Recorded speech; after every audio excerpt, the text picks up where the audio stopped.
Hey everyone, and welcome to another GameCast review. I'm Mark, and I'll be reviewing Sekiro Shadows Die Twice, now available for the PlayStation 4, Xbox One, and PC. Ever since FromSoftware released Dark Souls and perfected the formula introduced in Demon Souls, this developer has become synonymous with frustrating and at times unforgiving games. The Souls franchise is almost like a wake-up call, as some may think modern games are a bit too easy. It forces you to play by its rules and learn the intricacies of sword play by reading your opponents and reacting when necessary. Sekiro is their experimental next step, mixing large open environments, stealth mechanics, and intricate sword play to make something that's not quite Souls and not quite Tenchu, but still incredibly hard and fun when you learn to play by its rules. As with the Souls franchise, a large chunk of lore can be deciphered from item descriptions. Unlike the Souls games, there is more of a clear narrative flow without all of the hidden lore. So if you don't want to explore it but still want a story, rest assured that there is one. You are the Wolf, also known as Sekiro, a ceaselessly loyal shinobi who, after failing in protecting his master and losing his arm, wakes up to find he is alive thanks to a mysterious power. Wolf is gifted with a prosthetic arm, which has a grappling hook as default and can be outfitted with a number of extra shinobi tools you find throughout your travels. Thus, Wolf starts a journey to save his master and punish those responsible for his current situation. The story does have its fair share of development, but it doesn't really get going until around a third through the game. It may have more in-your-face story than a Souls game, but in terms of other action games, it's still not that much.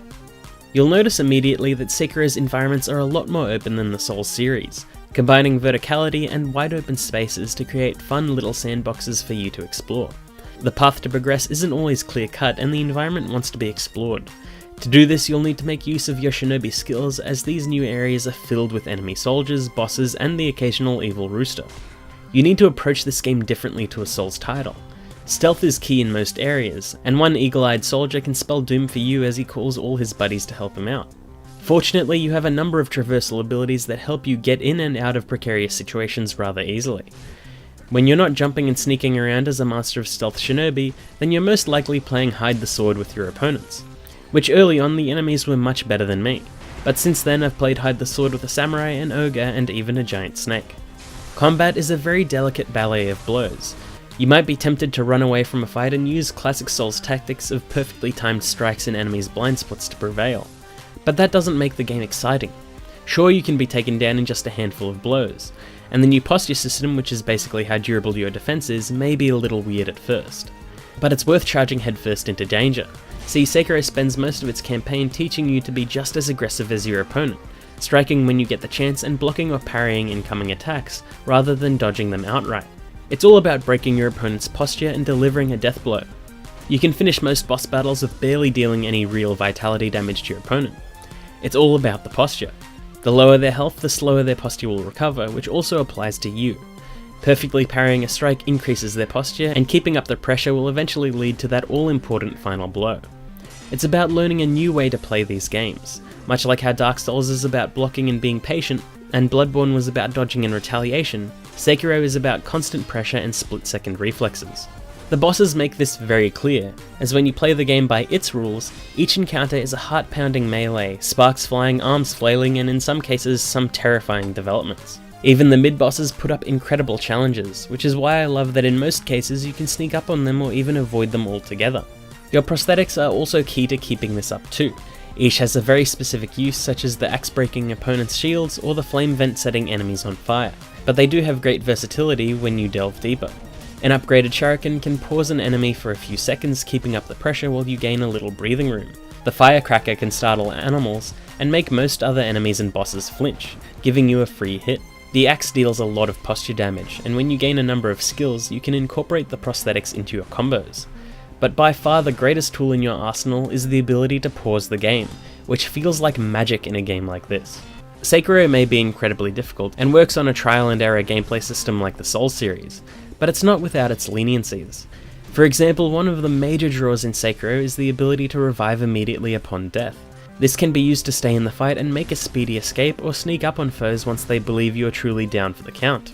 It's a vital skill too, as dying and respawning at the nearest sculptor's idol halves gathered XP and money.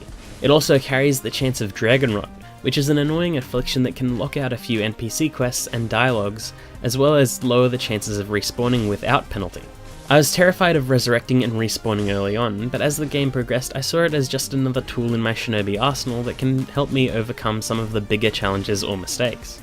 Graphically, Sekiro is at about the same level as Dark Souls 3 or Bloodborne. It's not the prettiest game out there, but it does what it needs to do. Stylistically, it's amazing.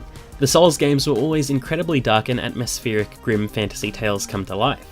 Sekiro looks like an old Japanese landscape painting come to life. The beautiful backgrounds, the vertical environments, and the fact that the sun is up for a large portion of the experience makes the game feel so different from the developers' other outings.